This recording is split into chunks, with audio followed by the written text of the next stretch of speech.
Hello, good evening. Can you hear me? Yes, madam. Good evening, madam. Good evening to you.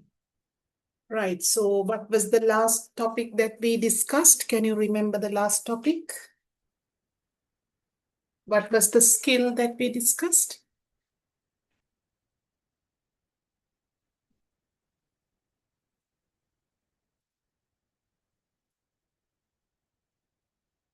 No idea?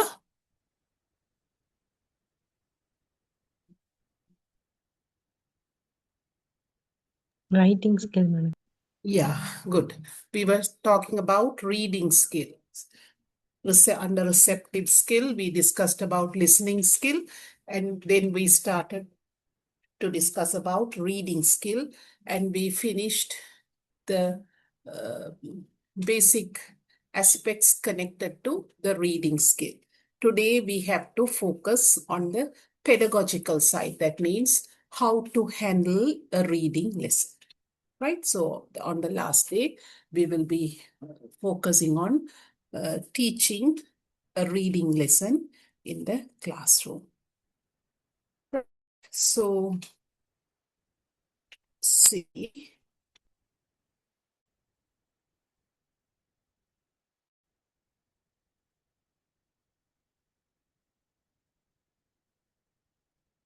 Today, we will be focusing on uh, how to handle a reading lesson in the classroom.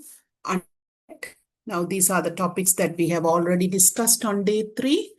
So, you should be able to relate to these topics. Today's topic will be, the subtopics will be sub-reading skills. What are the sub-reading skills that we need to teach when it comes to handling a reading lesson? And then the procedure of a lesson, how to initiate a reading lesson, and also how to move forward and conclude the reading lesson, right? So handling a reading lesson, under which we will be focusing on the structure of a reading lesson as well as the methodology related to reading lesson. Right. Look at the sub-reading skills, just like the other skills. When we teach listening or speaking or writing, we go by the sub skills. Similarly, even when it comes to teaching reading, we tend to teach several sub skills of the reading skill. So we need to know what are the sub skills we have to handle when it comes to the reading lesson. So at the sub skills, there are 7 sub skills mentioned over here, right? Uh, you have to handle either one sub skill or maybe more than one skill, mostly one sub skill, and at times it can be 2 sub skills that you can teach depending on the time frame. Right? So go through the sub skills.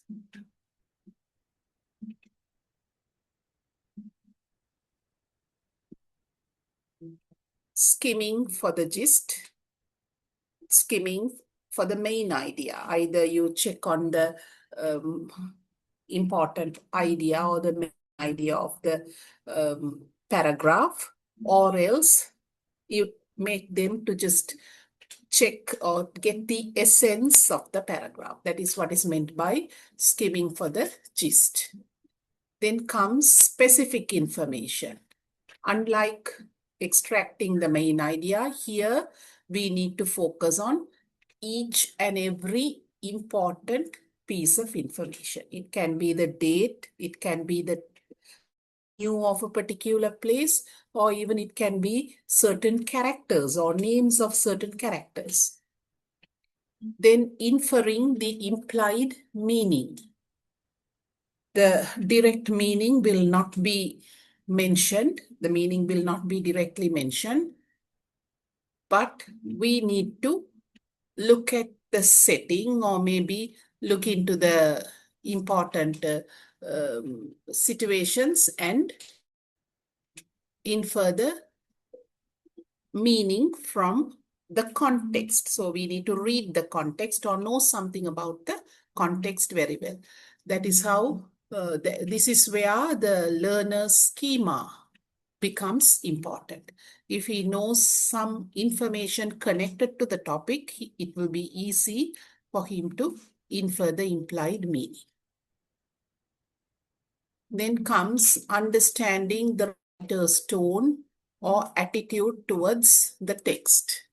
So the writer won't explicitly, that means directly express his intention or attitude towards that particular scenario. We have to look at the vocabulary. The writer uses the word choice, or maybe at times we may even focus on the background information that the writer is trying to convey, the imagery used by the writer. It can be similes, metaphors, or maybe even onomatopoeic words. All those will convey some kind of a meaning. So that is what is known to be understanding the writer's tone or attitude towards the text. By analyzing the text, we need to identify the writer's attitude. Predicting meaning or content, mostly when we intend teaching short stories or even poems. If the story is unfinished, we need to make the learners predict what would have happened at the end. So they may use their common sense plus the information in the text, and they need to go for informative guesses, right? So they have to predict. Mostly when it comes to advanced learners, this sub-skill is very heavily practiced. Guessing meaning according to the context. Depending on the context, we need to analyze the situation, think about the feelings of the characters, or maybe some information related to that situation, and conclude the meaning of that particular word, or maybe the phrase, or maybe it can be at times idiomatic phrases or different kinds of expressions. Making use of the world knowledge, schemata, checking on the learner's schema and trying to apply that to the given text.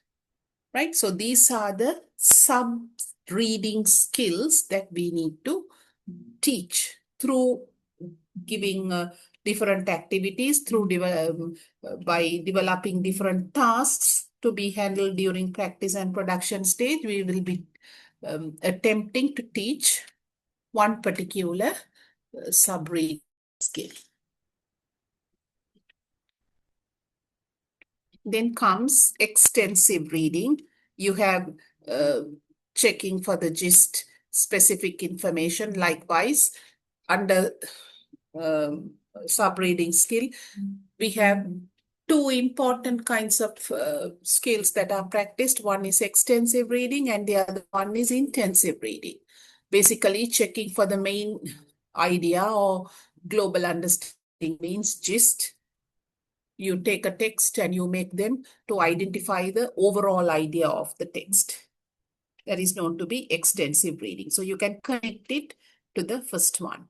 And intensive reading is related to scanning. Right? Quickly go through this.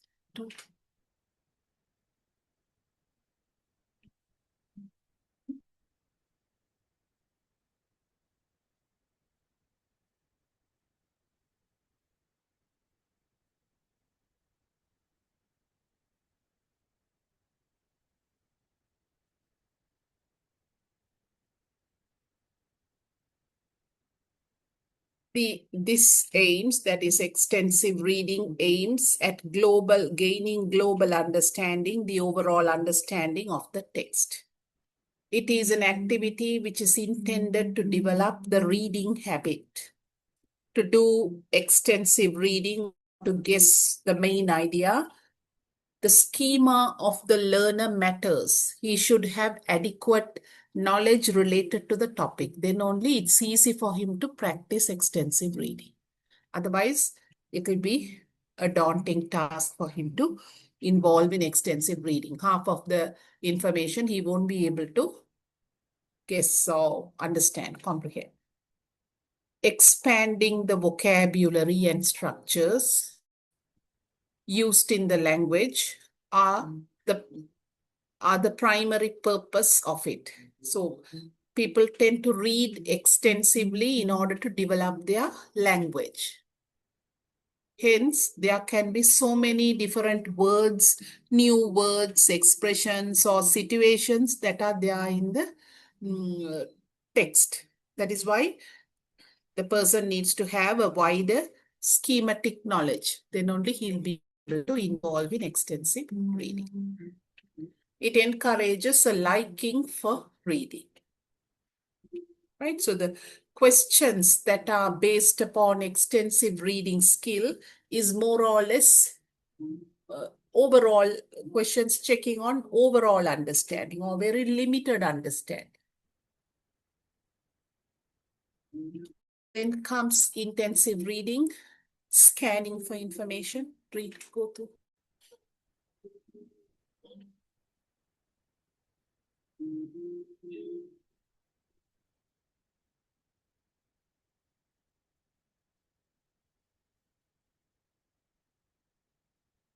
Aims at reading for full comprehension. One has to read slowly and carefully to get all the details. It also involves reading for critical evaluations. So after reading, now if it is, say, legal kind of a text, a legal text where a person is punished or maybe it discusses about a crime, then soon after reading that entire text, the reader can evaluate whether the punishment given to that particular person, culprit, was adequate or should he have been given or punished more. Likewise, he can evaluate based upon the worldly knowledge he has and also the social setup in which it is exercised. Right? So intensive reading is quite comprehensive. Within the limited time to read carefully and get the needed information becomes very challenging. Here the reader has to go beyond the text. When evaluation questions are asked, why or how, likewise, the reader needs to go beyond the text and come out with proper or appropriate reasons to back up his answer. Right? So it depends. Definitely, whatever the topic that we are choosing should be appropriate for the learner level. Then only both extensive and intensive can be effectively practiced. If the topic is irrelevant or if they don't know or if it is an unfamiliar topic, you can't expect them to effectively do these kind of sub-reading activities. Right? So remember the different sub-skills that we have to teach, irrespective of the grades. Definitely, these skills, sub-skills will be handled in one of the grades that the learner belongs to. Then comes some reading tasks. Now, before the task, you have to match the sub-skill. Now you just, all these are different kinds of reading tasks that you can provide in the practice and production stage. So before trying to create a task, you need to know what these tasks are all about. Thereby, let's first of all match the sub-skills with their description. So go through the tasks quickly. Just write these tasks. Write down, note it down. I can't be changing the slides often. Therefore, you just write down the tasks and try to match the task with the description. So you have around 14 descriptions. You won't be able to write the description, so you better write the task and we'll try and match them.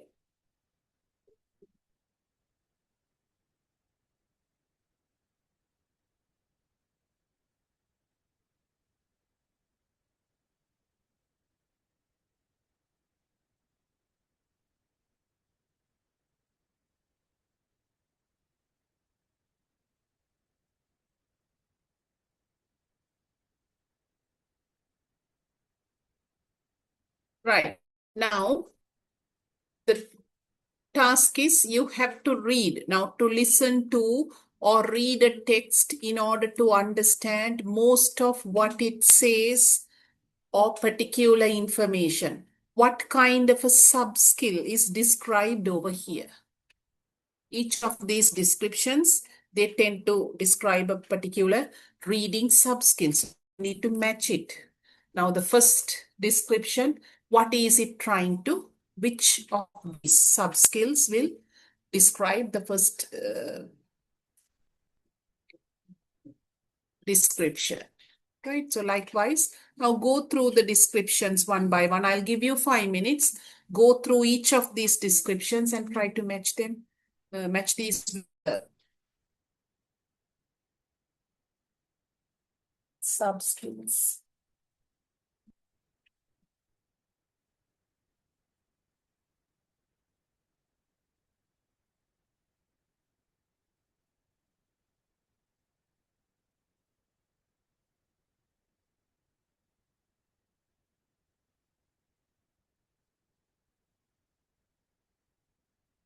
Which one do you think the first description is trying to narrate? Most of what it says or particular information, which sub-skill is related to the first description?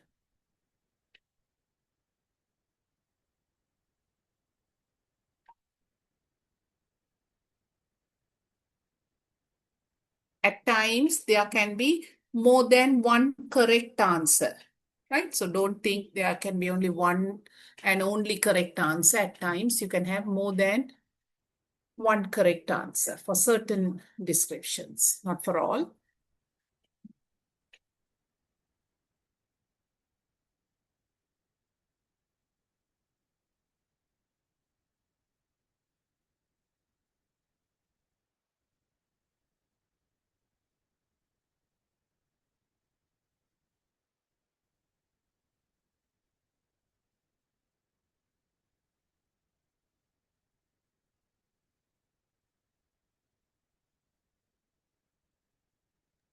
Using interactive strategies, first one. For the First one, using interactive strategies. No. You make them understand most of the information that's in the text. Not interactive.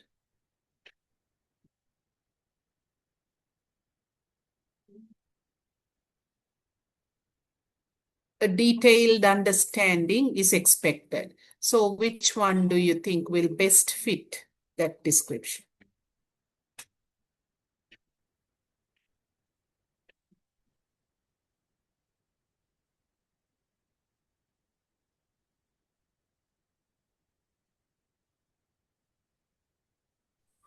Listening or reading for detail. Yeah, listen, 12th one, listening or reading for detail. That is going to be the most suitable sub-skill that describes, that is described by the first one. Right, now likewise you do for the second and the rest of it.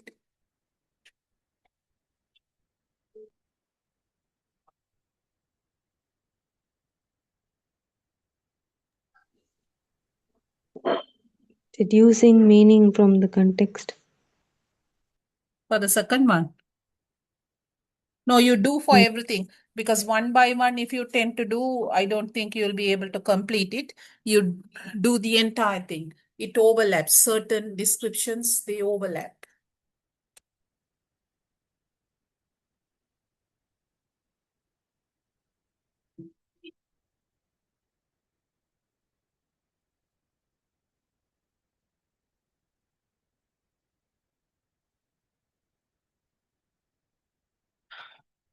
I'll give you 5 minutes. Just try to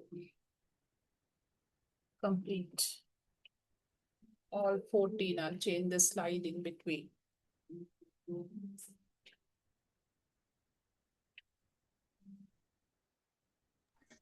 Ma'am, can you please show the earlier slide, please? Take a snapshot of this, or better if you can write it somewhere.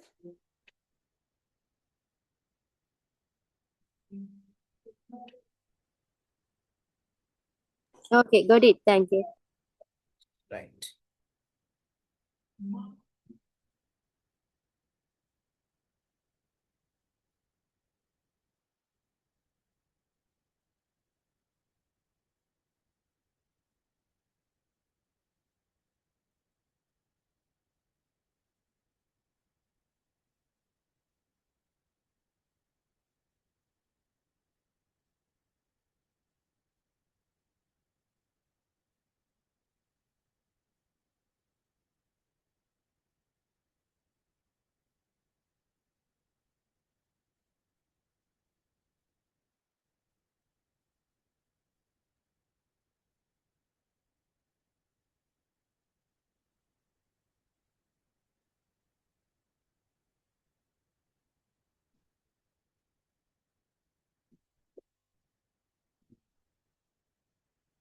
After you have finished the first, not the first one, the first 8, let me know. I'll change it to the next slide.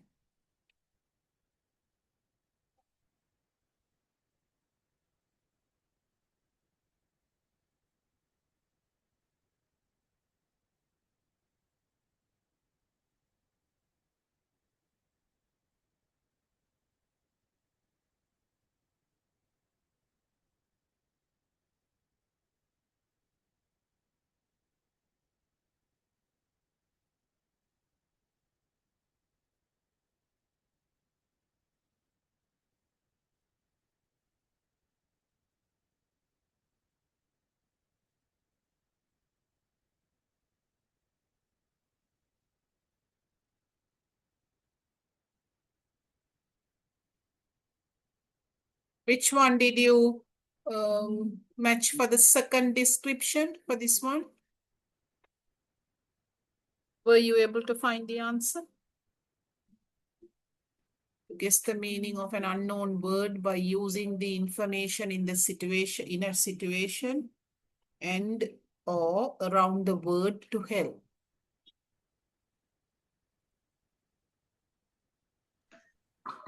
Proofreading? No, not proofreading. You observe the situation, or maybe the adjacent words, or maybe synonyms, antonyms, and based on those information, you try to guess the meaning of an unknown word. What is it? Deducing meaning from the context. Very good. Deducting meaning from context, right? So it should be, I don't know the number, I'm not going to change the slide. It should be deducting meaning from the context, situation, or maybe around the word, based on the word. If you are to get the meaning, it's known to be contextual guessing. So deducting meaning from the context. Look at the third one. Okay, you first complete it. After that, Note taking. To listen and write down ideas from the text in short form. Yeah, note taking. Noting or note taking.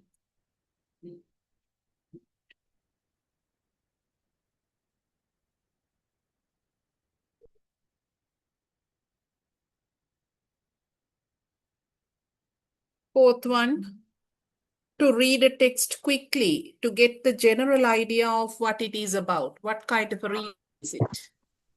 Skimming? Skimming. Good, skimming. Fifth one, no? This one we did, fifth one.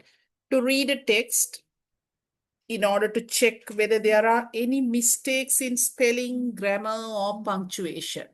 Editing? No, editing is you tend to correct it. Here, something similar connected to editing, but it's not editing. You have a better definition or description for editing. Check on the other subskills. You look for the mistake. Proofreading. Proofreading, very good. Proofreading. Number 6, to read or listen to read or listen and to focus on how language is used in a text. How do you call that subskill?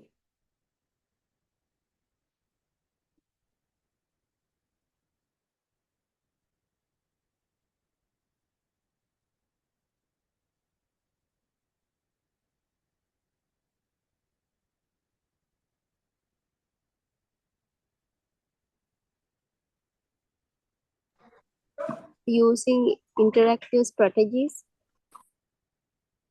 Using interactive strategies. Yeah, correct.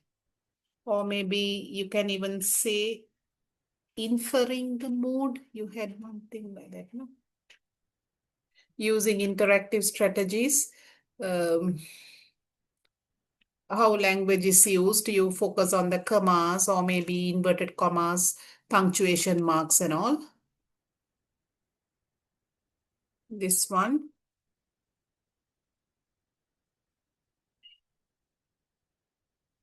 Inferring the mood, I think you had something similar here.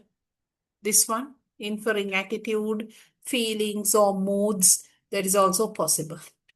Right? To read the text in order to read and focus on how language is used. Numbers, to shorten or change or correct the words or content of some parts of a written text. How do you call the activity of correcting something? To make it clearer or easier to understand. You tend to change the words, you tend to use more appropriate words. Make Summarizing. it Summarize, ma'am. No, not summarizing. Summarizing is you get the gist. Paraphrase. No, not paraphrasing. Paraphrasing, you use similar words. You simplify something and make it more reader friendly. Editing, very good, editing.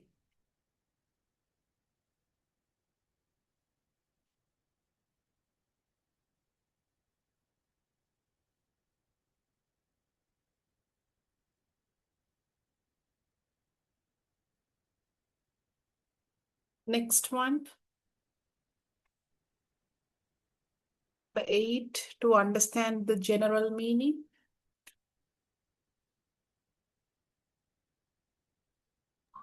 Scanning. No, general meaning. Specific meaning only scanning. General meaning.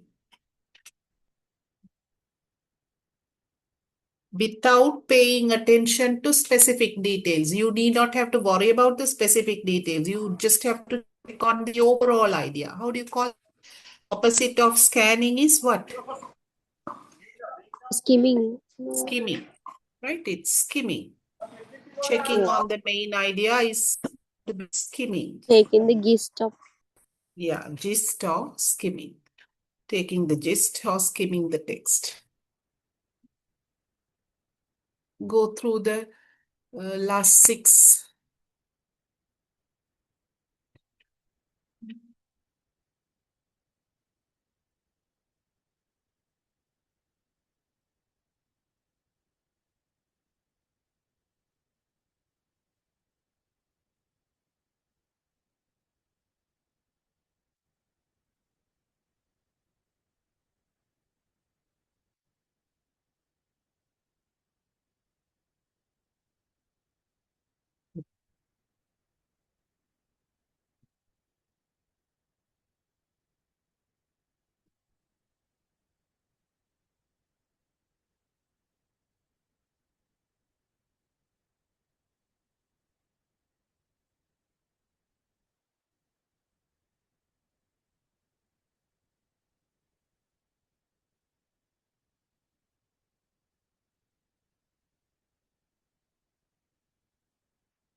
done? If you had finished, let me know.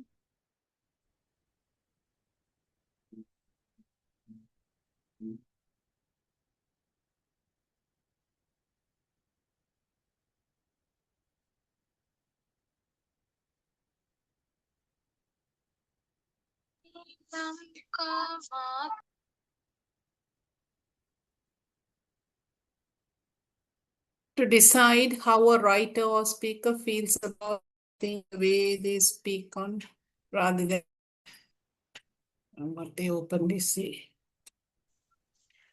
Inferring attitude, feeling, Inferring.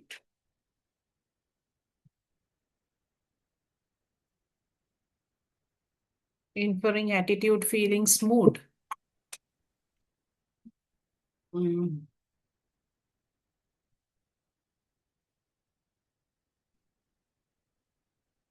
Yeah. Inferring the attitude, feelings, or mood, you can, that answer can be correct. Or else you can even say deducting meaning from context. That is also possible, right? So both are more or less correct for the ninth description, more towards inferring the attitude, feelings, and moods based on the or maybe the attitudes of the speaker. You tend to decide what he's trying to communicate. Look at the 10th one. Using clues like that of headlines, pictures, general knowledge about the topic to make it easy to understand what you read or hear.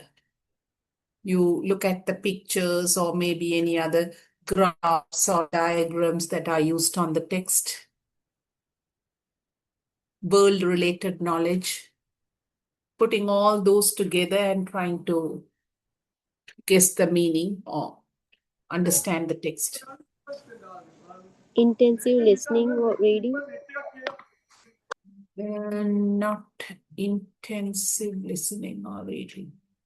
No, that is more towards looking for specific information. This is not focusing on specific information, but you are making use of so many other resources or maybe other techniques in order to comprehend the meaning. There is something more relevant than that of intensive reading or listening. Try to find it. Listening or reading for detail. Are they listening or reading for detail? Look at the description. Use clues. You focus on the title of the text. You look at the pictures or maybe any graphs or diagrams that are given. You make use of your general knowledge related to online shopping, or maybe it depends on the text. And then finally, comprehend it. What kind of a sub-skill is predicting. Okay, predicting to a certain extent, you tend to read all these and try to predict what the text will hold.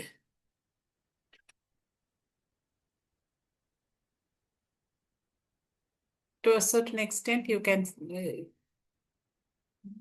relate it to predicting, but it's not purely predicting.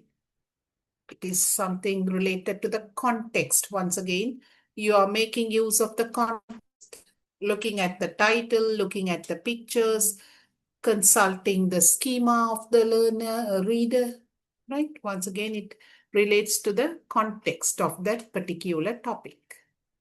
Contextual or deducting meaning from context, or else predicting is also okay. Number 11.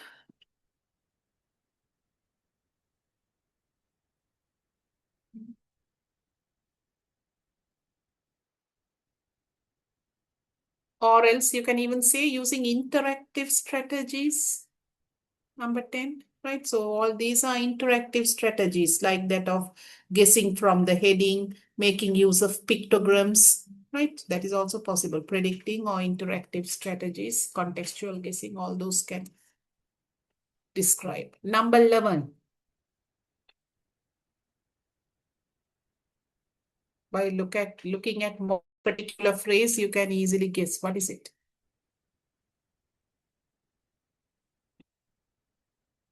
You pick out on the specific information. How do you call that? Checking for Read, specific. reading for detail.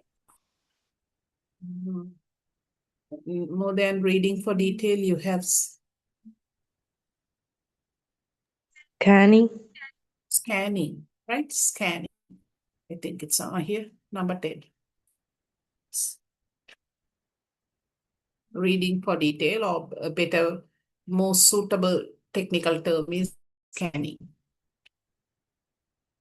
Detail means you try to absorb each and every piece of information. But scanning means you look for only the required information. That is the difference. Picking out on specific information is related to scanning, not to reading for detail. Number 12.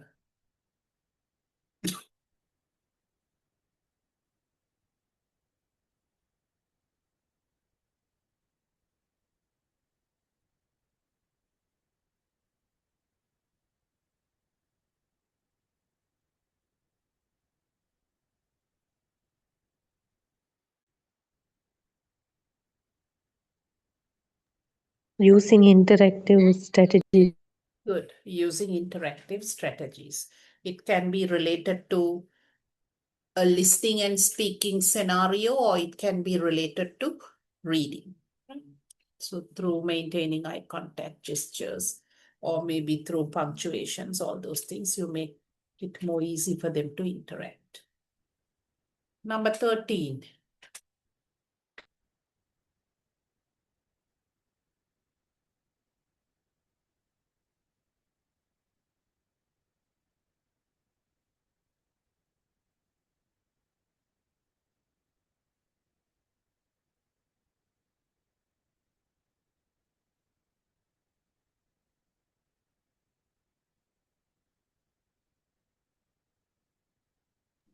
Summarizing.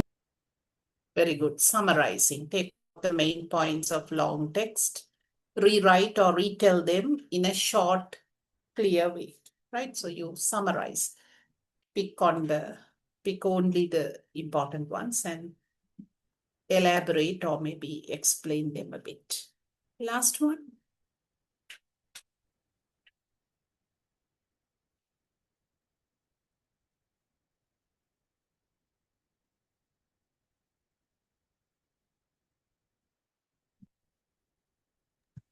Paraphrasing. Paraphrasing, right? You write the same thing using a different word choice. You tend to paraphrase. Right, so remember, now the descriptions are not that much important, just for you to know what each of these sub-skills are all about. The description is important. Other than that, you need to remember, now we initially saw 8 sub-skills, which are broken into all these subcategories, like that of altogether 14 small sub-skills are given over here. So when we do a reading lesson, you can obviously teach one of these sub-skills, right? So note taking, though it sounds to be something connected to the writing skill, in order to write something, they have to extract information. So that is what is happening over here. They are made to read and extract the needed information. Afterwards, they will be writing out a note or maybe transferring it to a different format. So tell me the sub-skills of writing.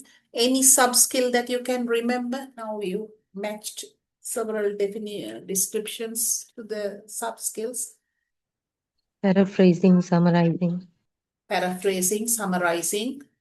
Something more? 14 Listening, but reading yeah. for detail. What is it? editing, scanning, Scanning, skimming, skimming, 5 done. Recall Note taking, system, note predicting, taking, note taking, editing already direct, told, note taking, listening, reading for detail. reading for gist, reading for details,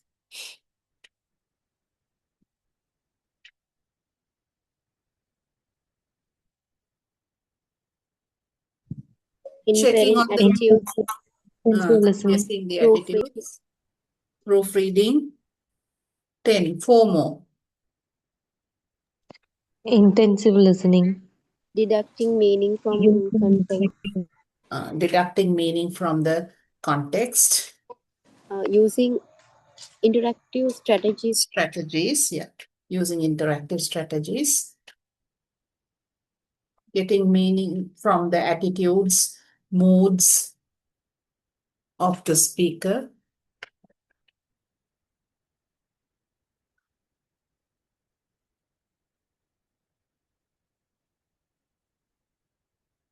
paraphrasing,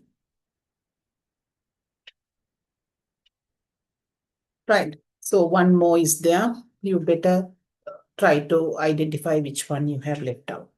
Right, so altogether there should be roughly, you should know at least 10 sub-reading skills. Now, when it comes to doing a lesson, most probably they will mention which sub-skill that particular lesson relates to. Then it won't be a problem for you to handle. Directly, you can teach that particular sub-skill. If at all the sub-skill is not mentioned, then the teacher needs to identify the sub-skill that can be taught through that lesson. Right, then we come towards handling a reading lesson. Very important how you need to initiate, start a reading lesson and then build up and ultimately conclude it. See, just like what we do for the rest of the skills, here too we have the 3 stages: presentation, practice, and production. But the name, the terms used are different. We go by pre-reading phase, while reading phase, and post-reading phase. So when you're writing the lesson plan, you need to use these terms. Better if you can use these terms. In the pre-reading phase, how you build up the background or how you introduce the sub-skill to the learners, that will take place. Then while reading, you make the child involved in 2 different types of tasks in order to achieve that sub-skill. And also the post-reading skills. In the post-reading phase, 2 more tasks are given. Providing the feedback, and at least 1 more task is given and the other one is assigned as homework. Depending on the time frame, availability of the time, teacher needs to decide how to handle the post-reading phase. Right, look at the aims of the pre-reading phase. Why is it for, what we need to do during the pre-reading phase? Arouse interest of the pupils in the subject matter, familiarize the students with the topic. If at all, if the topic is something that is unfamiliar, it's strange to the learners, this is where the topic gets introduced. So you can elaborate on the topic, you can give examples or any kind of related information. If the topic is about agriculture or maybe some practices done in the agriculture and the learner, if you feel the learners won't understand it, then you have to explain, you have to use visuals, give examples and elaborate the topic during the pre-reading phase. That's very important. If at all, if the topic is not familiar to the students, teacher's duty is to explain it, elaborate on the topic, provide examples, discuss, elaborate, exemplify, all those E's should be done over here.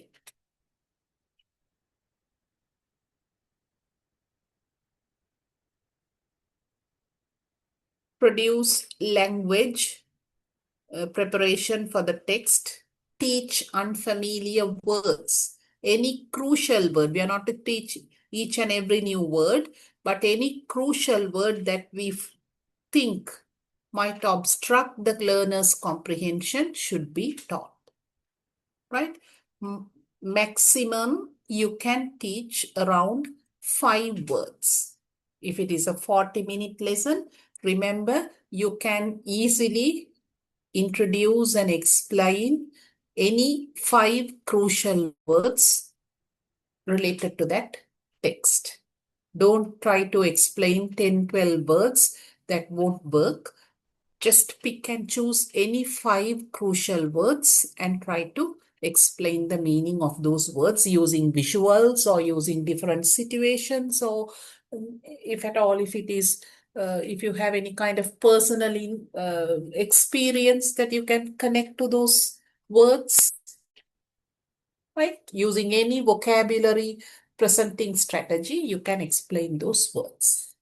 So see, we are doing a reading lesson, but vocabulary teaching is also done during the pre-reading phase.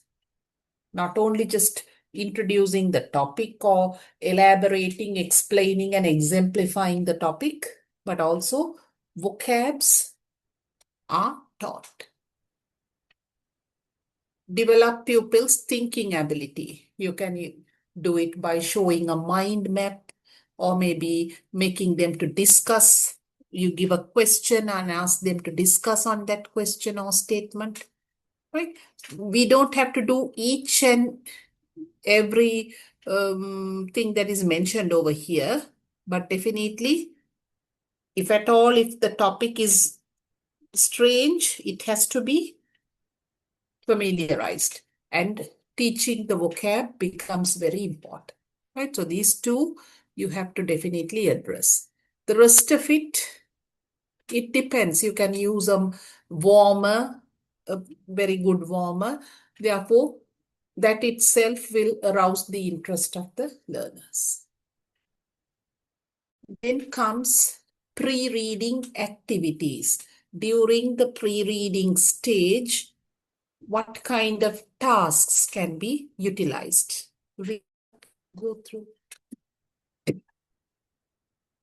Now, FIO micro teaching. When you are asked to do a reading lesson, remember how you need to start the pre-reading phase, what you have to do during the pre-reading phase, introducing or familiarizing the topic, pre-teaching the vocabulary. All these should be definitely done. That is why we are studying this. At that point, don't forget. If you will forget, better you note it down now. Then look at the pre-reading tasks.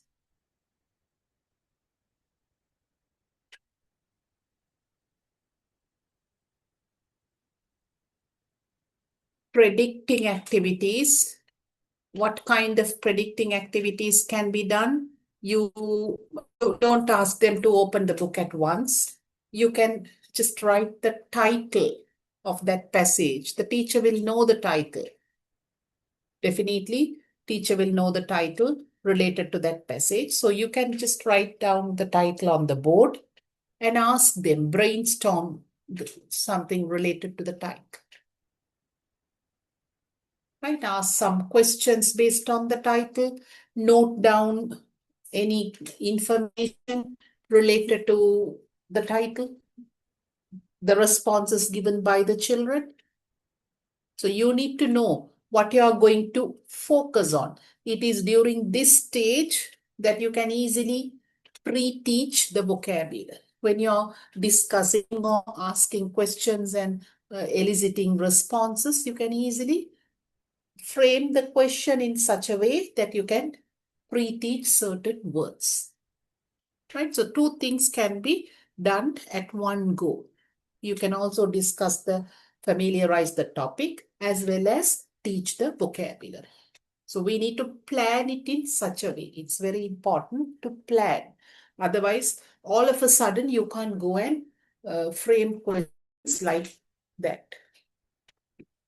Right before you read technique, you just write down the title or maybe focus on one particular table or illustration that is they are given on the text, and ask them to just write anything that comes to their mind related to that pictogram or maybe that visual or related to that topic. Anything, it can be relevant, it can be irrelevant to the text, but it should be appropriate. It should be connected to the topic in some way or the other. If it is online shopping, whatever the child knows related to online shopping, it can be just a few words or maybe one sentence. That is what is known to be write before you read technique. So they will write anything relevant to that particular topic. Afterwards, teacher needs to elicit what the children have written. Randomly, we elicit, we pull the information, and from there onwards, the background is created. It's a very effective technique that can be used during the pre-reading stage. You read these 2 lines. First sentence stimulus. You don't tend to show the entire text, only the initial sentence of that passage or poem or story or whatever it may be. Only the first sentence is shown. It's written on the board, or if it is a smart board, you show it, display on the board. Only the first sentence. So you make them read the first sentence and then brainstorm. Basically, what are they doing? They are predicting what might follow depending on the first sentence. If it is a story, maybe they will predict. It can be a correct prediction or it can be at times totally irrelevant. But the learners are made to guess. They are made to discuss, they won't be discussing among themselves. As a class, they are made to discuss and predict something about the topic. Ask signpost questions, any direct questions connected to the topic. You read a discussion and ask them some direct questions. Use visuals and talk about the visuals. You know those two, right? So the first, second, and up third one, first sentence stimulus, those 3 are really a good start for a pre-reading phase. Remember those and make use of those techniques when you are doing your micro teaching. Then comes while reading phase. Read the aims, look at the aims.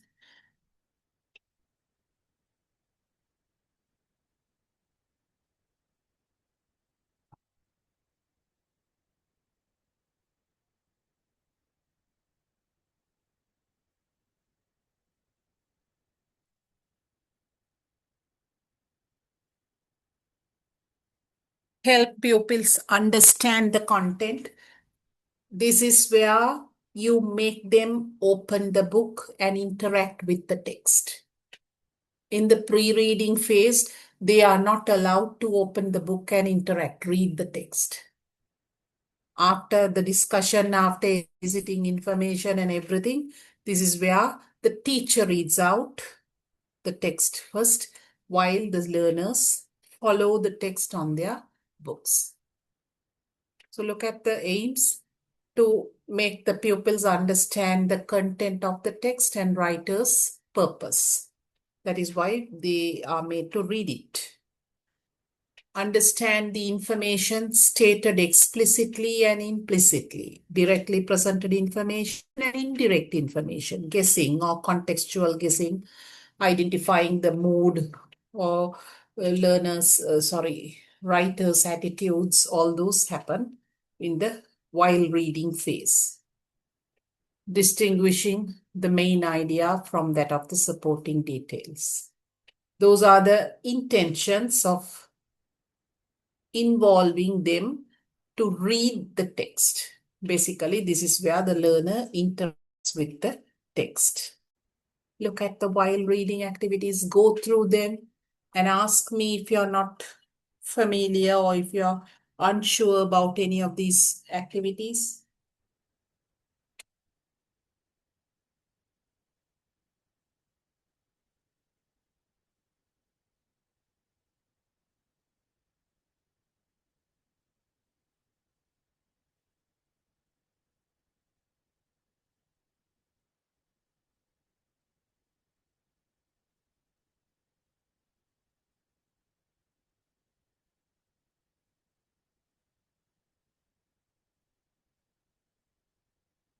Do you know the meaning of the fourth activity, transfer of information?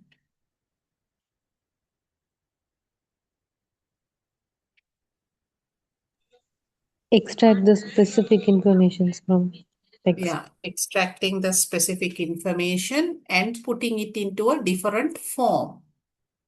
That means now you give a description. Let's assume that there is a description of a bar graph given.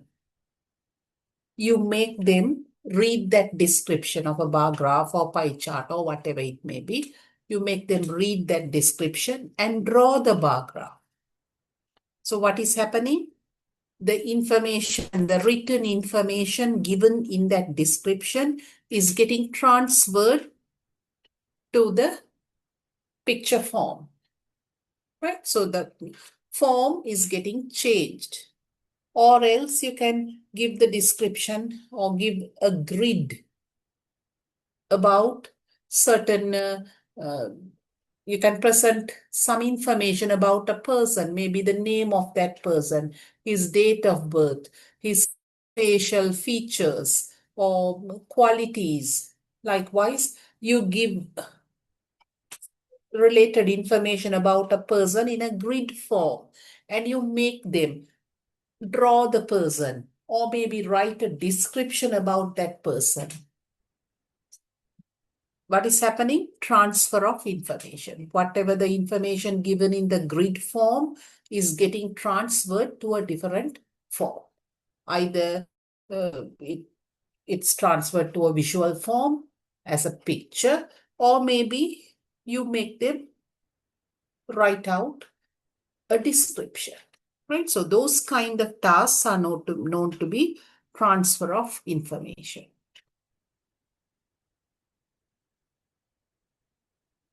So you can do this type, not only these, there are several activities when it comes to doing reading activity. While reading activities, you will have some more activities or techniques that you can use during while reading stages. But these are some of the task types that you can handle during while reading, during the while reading phase.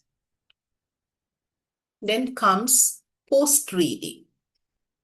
Look at the aims.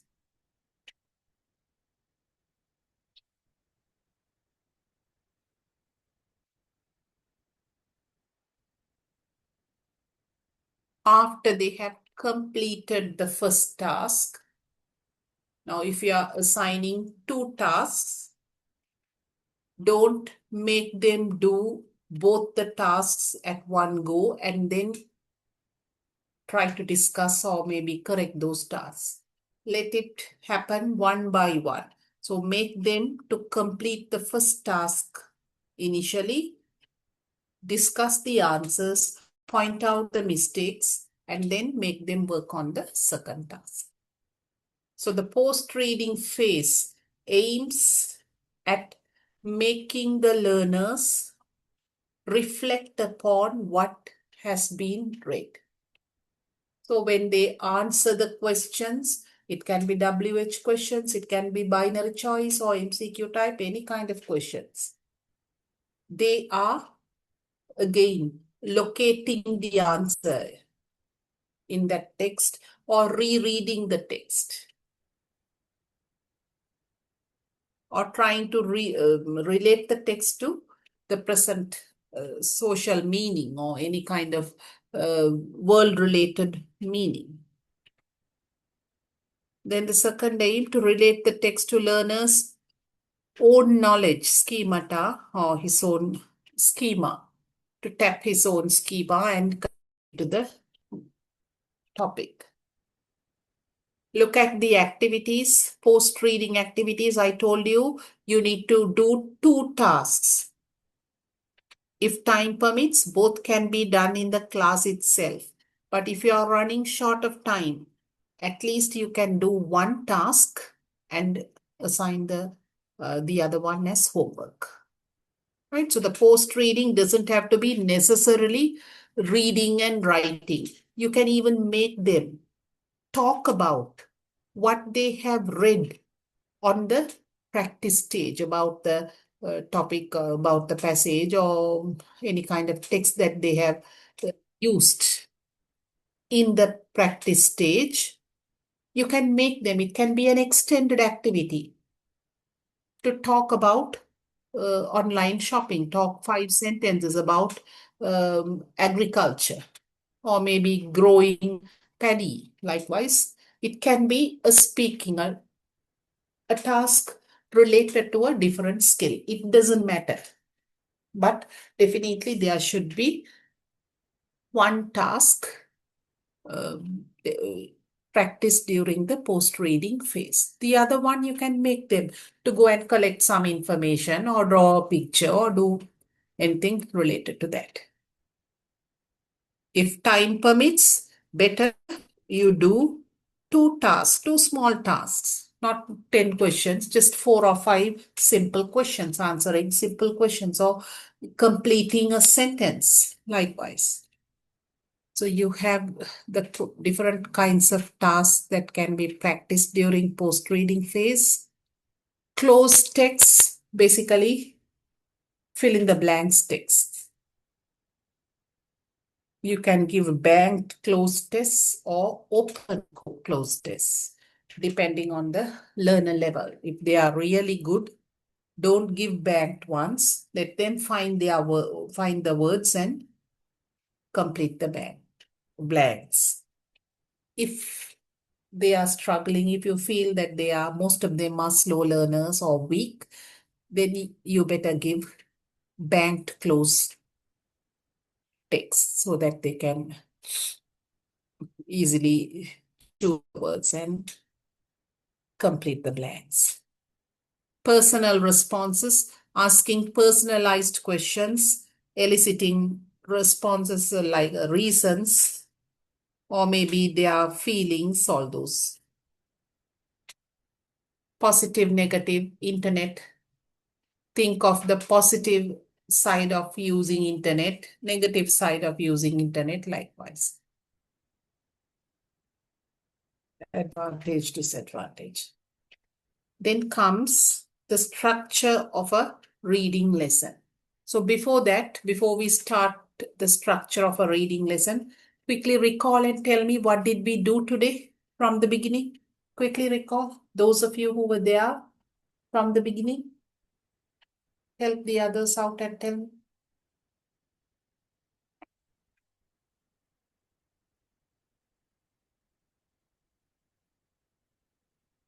Initially, what did we discuss? Sub-skills of reading. Okay, we talked about the sub-skills of reading. After that, we did a matching activity task related to the sub-skills and their descriptions. After that, what was the next topic? Extensive and intensive Okay, reading. intensive. We talked about what is intensive reading, what happens over there, and what is extensive reading. Activity. Okay, matching activity.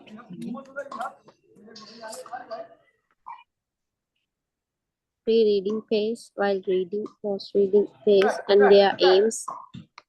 Right. The 3 different stages of a reading lesson: pre-reading, while reading, and post-reading. and the aims of each stage. And what else did we discuss apart from aims?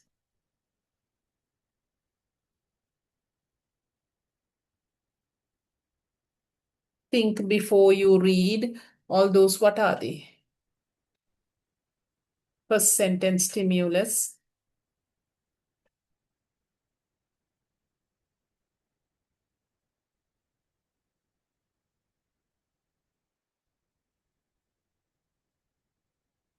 What are they?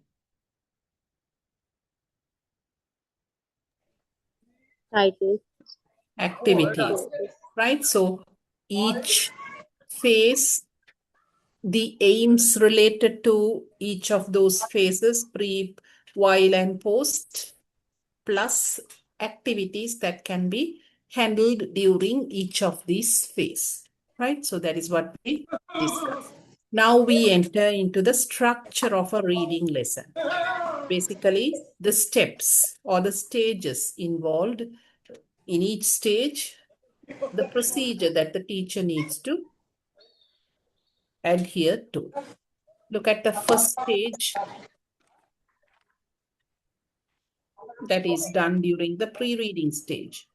Focus on the concept of the text, right? So in order to focus on the concept of the text, you can use one of these techniques, right? So you don't need to use all these four. You can use one of these techniques, either make use of the title, make them guess, or lead a discussion, to just tap the schema of the learner.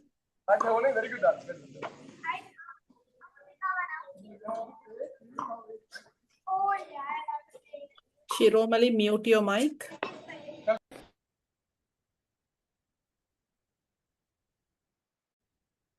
Right. Then, or else you can, the teacher can relate the personal experience related to the topic. Or if any learner has got some personal experience related to the topic, we can make the child talk about that. That is also personalizing. Right? So that is another technique.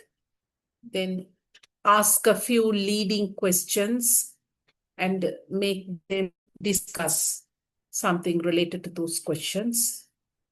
Narrate a story or fable. Mostly in the primary grades, we do this.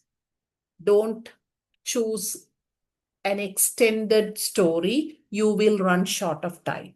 Better use a fable, a very simple, short, brief story.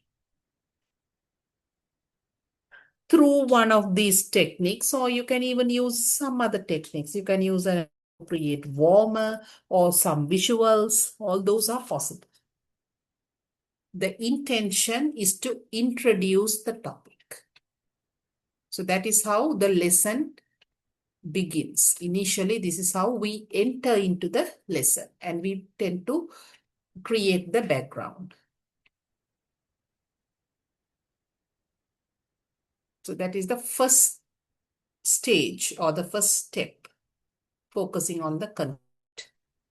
Then look at the second one. Draw the learner's attention to the text by indicating the page number. In the initial stage, we don't speak anything about the text. We just focus on the topic that they are going to deal with. Then in the second stage, the text is getting introduced. The page number is indicated. See what else is happening over there. Focus their attention to the illustration. Now the child would have opened the book and he will be looking at that particular page number, the topic on that page number.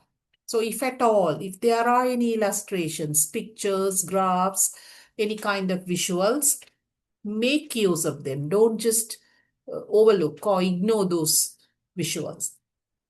There is a purpose behind using that illustration or particular graph or picture on that page. So use it to talk something more about the text. Ask a few questions based on that, or you can even, if you know some more information connected to that, you can contribute. or elicit something from the learners. More than the teacher speaking, it's always better to elicit more information from the learners related to that illustration or text, visual. Introduce the vocabulary. You can introduce the vocabulary, crucial words, when you are speaking about the topic over here. If it is convenient for you to do it over here, you're free to do that. Or else, if you think this is an appropriate place to introduce the vocabulary, you can do it here. As a whole, the lesson is going to be one cycle. For our convenience, we are trying to put it into different stages or steps.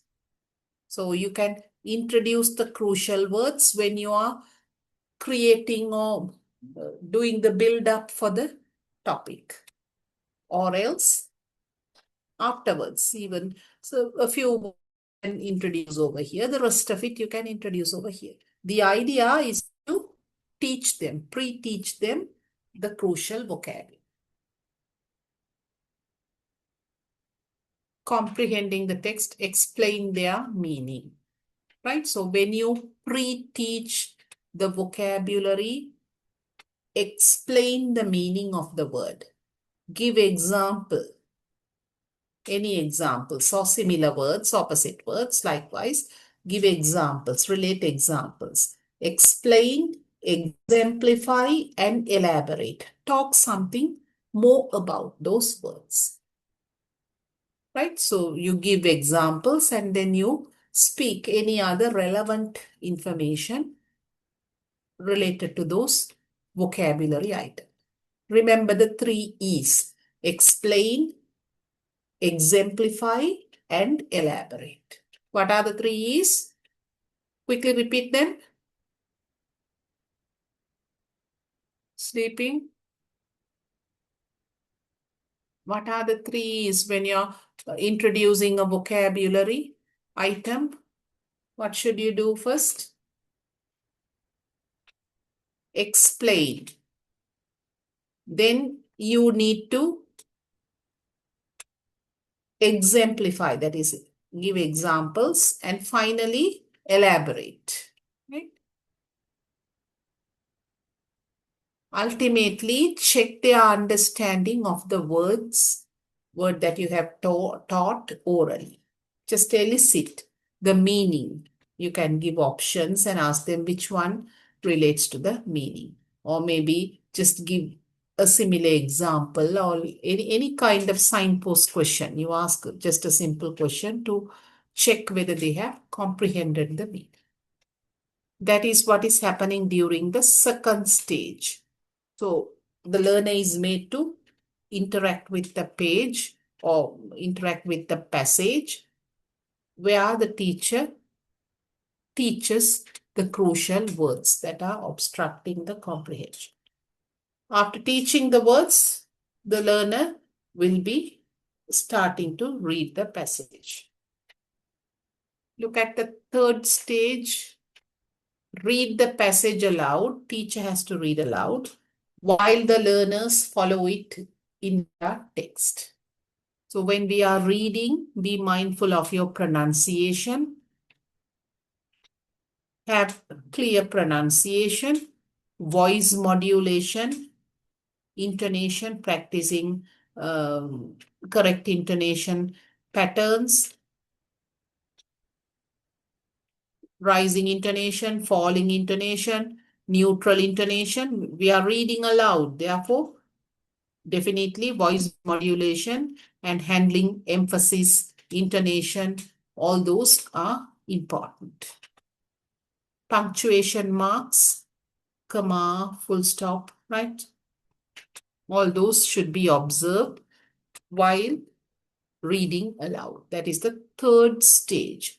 Learners will be quietly following what the teacher is reading out or reading aloud. Fourth one, ask a few general questions to check their overall understanding. Now the teacher has read out the text.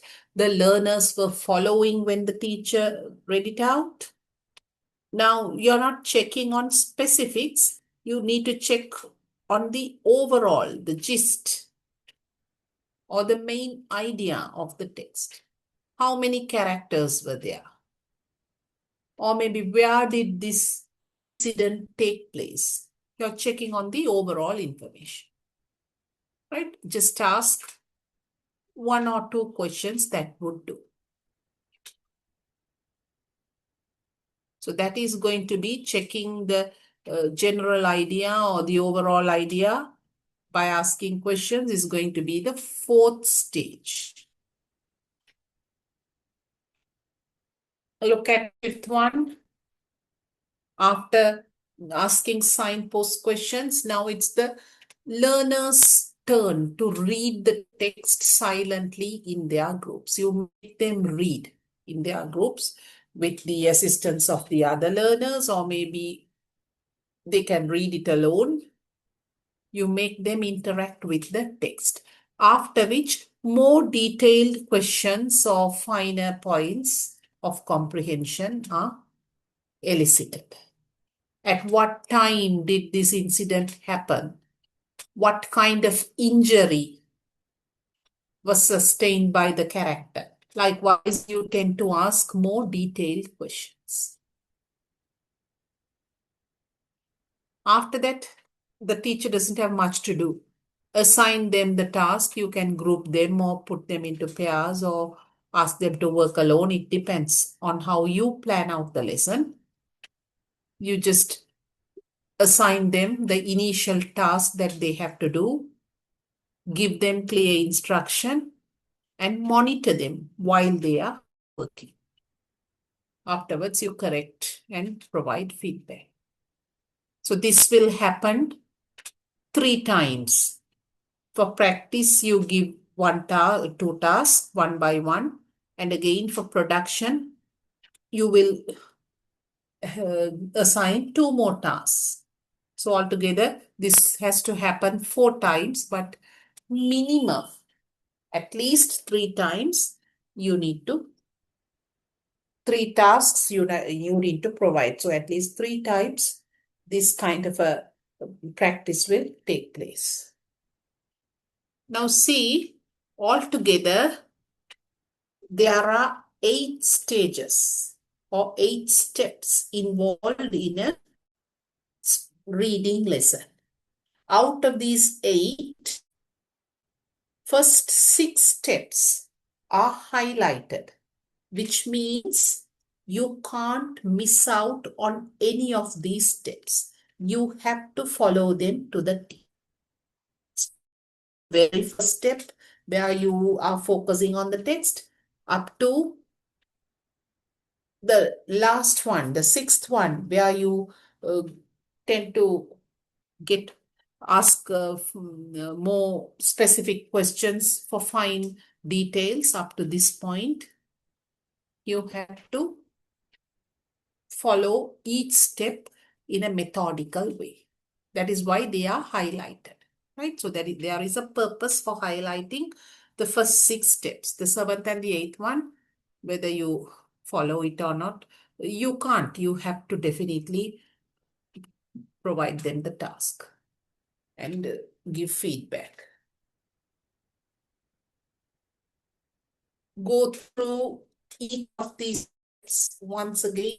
Very important. If you miss out on the procedure, your lesson will not be a successful lesson. Therefore, you have to definitely know how to start and progress.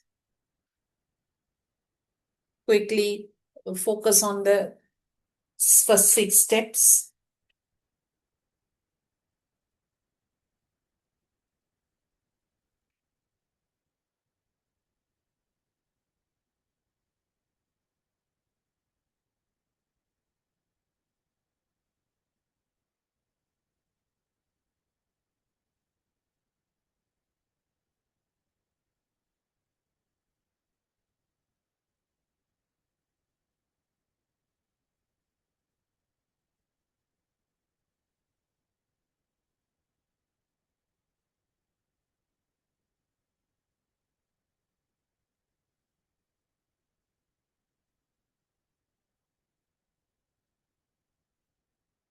Right. Now tell me from the very first step. Don't focus on this slide. Just try to recall and tell me the initial step that you need to follow. How will you enter into the lesson?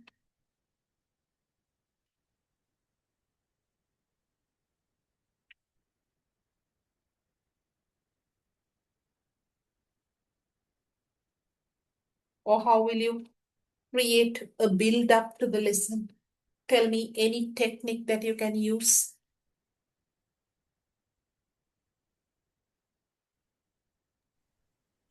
Focus on concept of the text. Okay, focus on the title. What else can you do?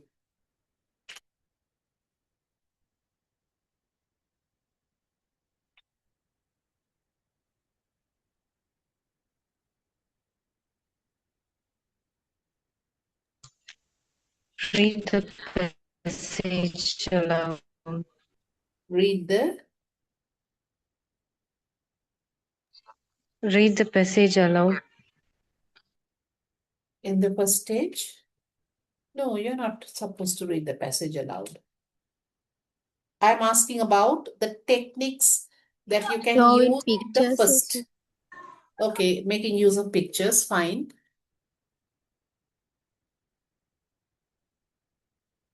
Give me one more technique. Any other possible technique that can be practiced during the initial stage?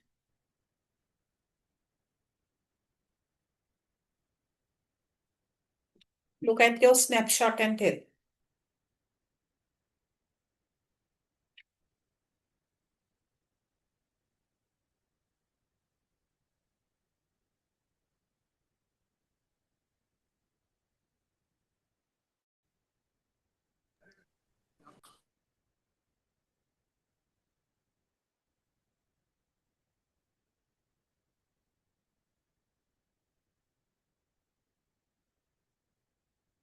Look at the screen. Look at the screen and tell one more technique.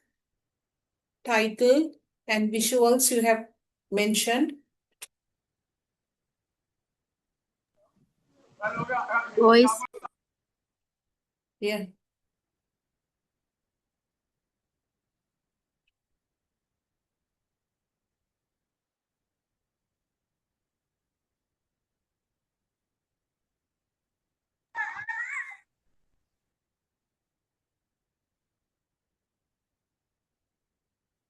Personalizing. Asking questions is Asking personalizing. questions or personalizing. Tell me the other, this thing, other stages or steps. First one is relating to the focusing on the title. The second step.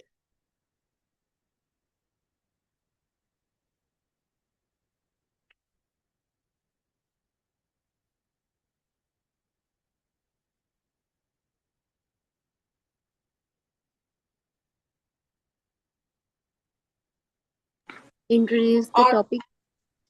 introduce the topic. Okay. How is the topic getting introduced?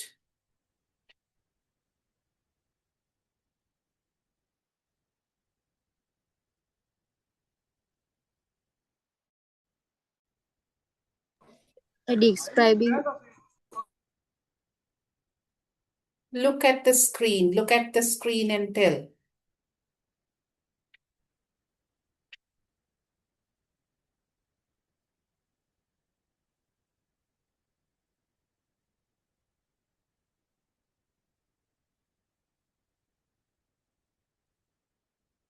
Making the learners interact with the text. Right? So now introducing the topic that is done here, focusing on the concept means topic is getting introduced. We create the build up. What is happening in the second stage? Main Getting thing their that attention. what is mainly happening? I told you you can Getting do their this attention. either in the first or the second stage. What was that?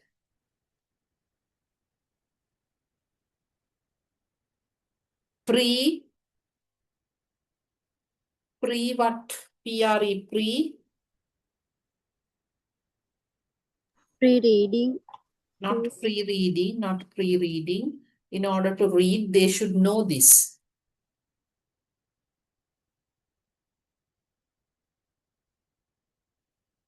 Pre-teaching what? What do you need to pre-teach if they are to read and comprehend the text?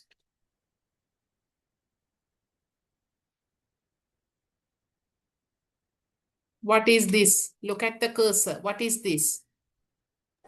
Introduce the vocabulary. Pre-teach the vocabulary, crucial words, right? So that is what is happening mainly in the second stage.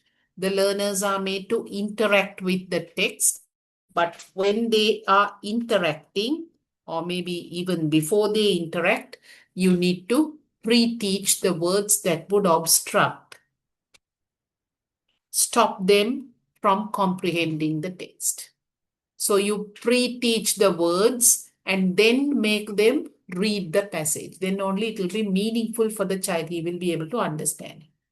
That is why I told you pre-teach the words even when you are introducing the topic. When you are focusing on the concept of the text and talking about the topic, you can, if at all, if it is possible, you can pre-teach words.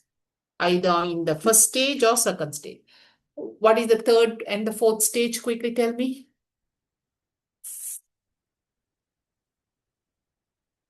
What is happening in the third stage?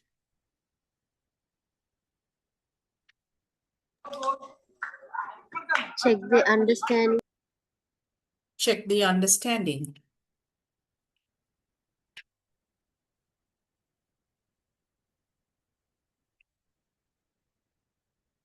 Didn't you get the snapshot? Look at your snapshot and tell.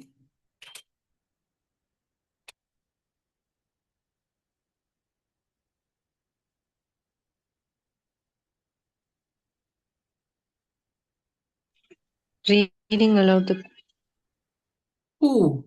Who is supposed to read passage. first? Yeah?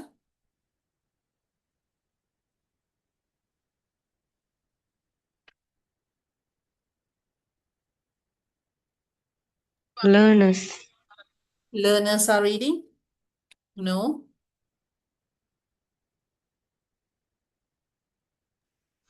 Teacher. Teacher. Teacher reads aloud the passage with the correct pronunciation, intonation, and everything. After that, what happens?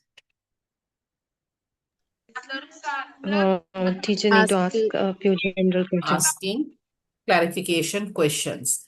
General clarification questions. Fourth one. Number 5, fifth stage. Ask them to read silently the text. Right. Ask the learners to read the passage silently.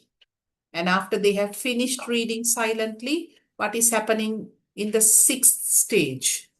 Ask more details. Ask, elicit more details. Questions that would elicit more details from the based on the passage. Right. That is 6th stage. 7th stage. Assign Give them them task activity. activity. Okay. Teacher assigns the tasks. And the last one, Homework. homework. You correct the task, you give feedback, and then you provide them the homework. Look at the text types. We saw certain tasks that you can do during the pre-reading, while reading, and post-reading.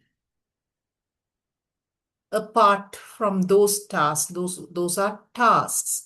Now, if you are to create your own reading lesson text, then you can use these kind of text types. But mostly in the course book, have ready-made reading lessons. Thereby, you don't need to hunt for any kind of text types. But if at all, if you are to create your own reading lesson, say suppose you are not following a textbook, You are just trying to teach them how to read and comprehend the language. In those instances, these are the text types that you can make use of. Right? So for that purpose only is given. Other than that, this doesn't hold much importance. You can make use of dictionary pages, letters, informal letters, formal business letters, and set tasks based on these kind of texts. Most of the time in our school teaching, we go by the course book. Therefore, you don't need to think much about the text types. Look at reading lesson plan. When you are asked to write a lesson plan for reading, look at the format that you need to adhere to. Don't download some lesson plan and send it to me. I will reject it. I will send it back to you. You need to go by this particular lesson plan format. This is your, according to your course, this is the format that you are expected to write the lesson plan. So follow this. Now reading lesson plan, your name will come over here, the date, the class, the level of your students. It be upper intermediate, lower intermediate, or else if you don't have any such level, then you can omit it. Just say class and put the class and the division. Then any kind of material, is it a workbook or course book, or maybe what kind of material that you are using for this particular reading lesson. Any other materials other than the course book, if you are using a picture, mention that. If you are using color pens or any other visual aid or smart board, whatever it may be, mention it. Time, the title of the unit. Here they have mentioned the title of the lesson, unit title and the lesson title. Objectives, you don't have to aims, you don't have to necessarily include the aim, but definitely the lesson objective you have to write. Right? So remember, aim you can omit, and also level you can omit. According to our context, you are free to omit those two, level and aim. Objectives, lesson objective related to this particular lesson, definitely you have to mention. Right? So how are you going to write the lesson objective? 2 plus V1, verb 1. To write or to identify the key events in the story. To skim through the story or to scan through the story. To read the theme of the story. Now, according to this particular lesson plan, these are the objectives that they have written. According to your lesson, you will frame your objective. Right now, we haven't yet focused on how to develop a lesson plan when we are handling, that is on the 13th, when we are handling the lesson planning unit. You will be instructed how to develop lesson objectives, how to write lesson objectives. 2 plus verb 1, what kind of lesson objectives you need to include, that you will be instructed. But under reading skill, when it comes to writing a reading lesson plan, what I am trying to emphasize is the format. I come across different lesson plans. Each person will write the format, adhere to a different format.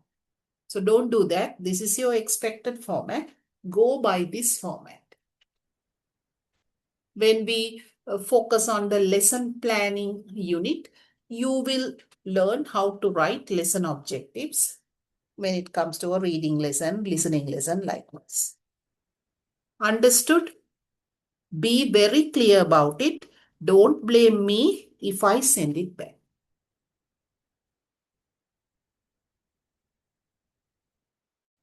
Look at the stages. Opening stage. Now this one has used opening stage. You can use pre-reading phase. Right? So that is how we go. Pre-reading phase. Whatever that you do over here in the pre-reading phase, we create the build-up according to the aim. Whatever that you are doing, you don't have to write it in a so detailed manner. You can just summarize it and write whatever important information that you think is connected to the pre-reading stage. Now, this is a very detailed lesson plan. I'm showing you a detailed lesson plan so that you will have, or you can easily remember what you need to do during each of the stage. If I show you a very simple one or maybe a very concise form, it will be difficult for you to develop the stage or maybe think how to handle it. That is why this is being shown to you. Go through this and get an idea about how to write the pre-reading phase. Right? You can categorize it into different warm-up, or maybe just initially teacher greets the students and introduces the warmer. And you write 2 sentences about the warmer. That would do. No harm in that. But you need to know what you're doing during the pre-reading stage. That has to be mentioned over here. And the timing. If it is a 30-minute lesson, you can't spend more than 7 minutes overall in the pre-reading phase. Greeting, warming up, and then introducing or pre-teaching vocabulary, all those have to be done within 7 minutes. So planning becomes very important. Right? Stages, what you are doing, the procedure, then the time, and then the comments. Even if you don't include the comments, it doesn't matter. The first 3 columns are very important. Just go through this lesson and here pre-reading. I told you it's a detailed one, starting with opening and then pre-reading, while reading, and post-reading. Right? So go through this plan. The main thing that I want you to register is the format of the front page. That is very important, right? So adhere to this format. Then you can think of the pre-reading stage, include, if you want, a separate introduction. Some people, they use it as introduction. Some others use it as opening, or else directly they enter into the pre-reading stage and mention greeting the students using an appropriate warmer, then how they are going to build up, asking personalized questions. Likewise, whatever that is done in the lesson, in the pre-reading phase, should be mentioned over here. You can mention it in a detailed manner. You can mention it in a shortened form. That is up to you. So go through this entire, how it starts, progresses, and ultimately with the post-reading, it finishes, right? The proper ending is given over here. Your lesson, your teaching is for 20 minutes. That is why the timing is mentioned like that, 2, 1, like that, right? That is the reason.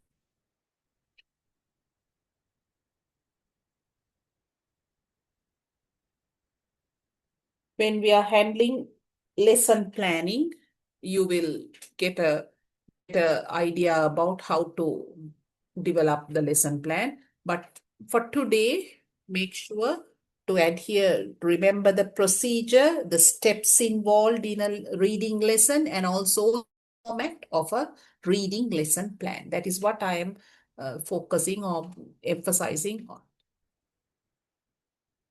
Look at your self-study task.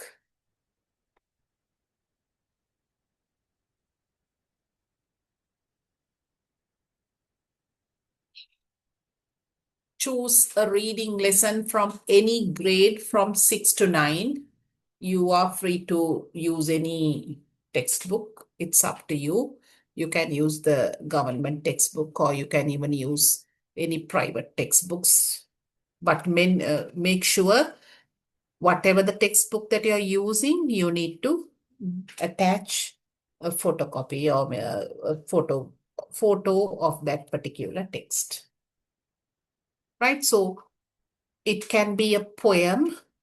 You can use any kind of text type. You can pick and choose a story or maybe a description or a scientific passage or any of this kind of, there will be plenty of these kind of text types.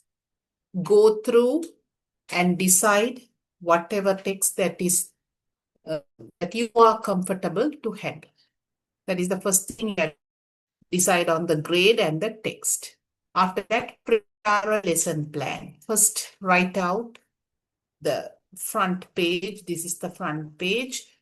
You can omit the level and the aim if you wish, but objectives, it is a must, right? So make sure to include any 3 objectives according to your lesson. When you're writing the objectives, 2 plus verb. To read and answer the comprehension question. To read and paraphrase. To read and predict the ending of the story. Likewise, to fill in the blanks. Likewise, depending, it's for one particular lesson. Therefore, depending on the lesson, define your objectives. Decide, that is what you will do in the initial stage of preparing a lesson plan. The front page, introductory page, and along with the objectives. Then decide on 2 activities for practice and production. What are the 2 tasks you are going to do for practice?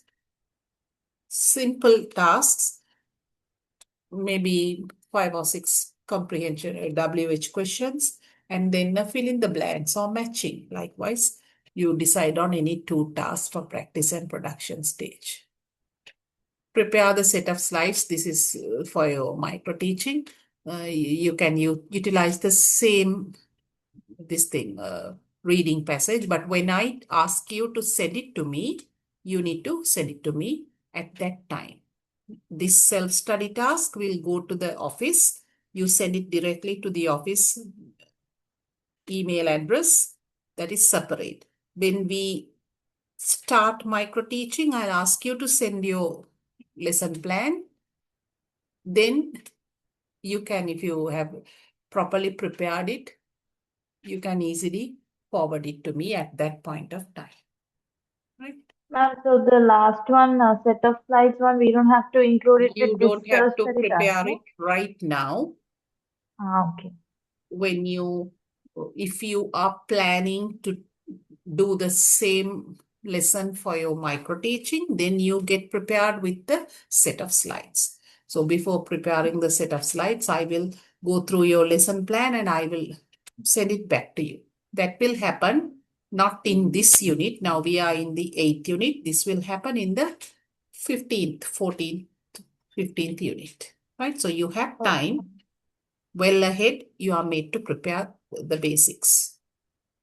Okay, ma'am. Anything related to the self-study task? If you want to clarify anything, just ask me before we wind up. Ma'am, actually, I joined the class 20 minutes late today, ma'am. Can I see the first few slides, ma'am, so I can take a snapshot? What were you doing when the class started? You mean the slide which we were on, ma'am? Wait. Which slide do you want?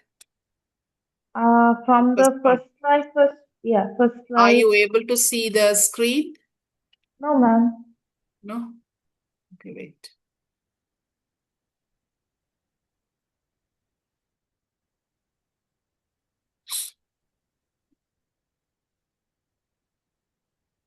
Can you see it now? Yeah, ma'am. Yeah. Yeah, these are the ones, Okay. ma'am. I'll just take a picture. Okay, Okay. ma'am. Starting from this one. Take. I am taking, ma'am. Can you keep going, ma'am? Let me know after you have taken the snapshot. Next one, ma'am. Okay.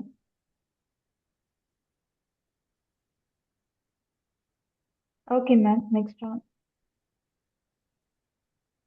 Okay, ma'am. Next. Next one, ma'am. Next one, ma'am. Okay, this one I have, ma'am. You have. Anybody Yeah, okay. else who are in need of any slide? Okay, then complete the self-study task and send it to the institute. With this, we are concluding the 8th unit, right? So this is the 4th day's topic content. Therefore, with this, the receptive skills are coming to an end. Did I share the handout with you? No, ma'am. No. Is it possible to share it now? Yeah, Are ma'am. you? I can download. Yeah, in your laptop. Okay, wait.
Let me know as soon as you get it.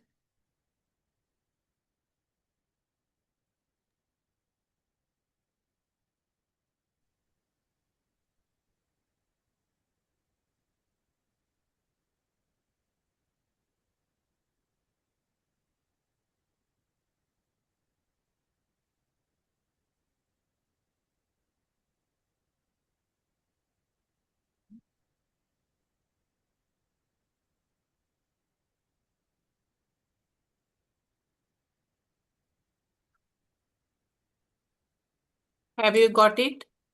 No, ma'am. Not yet.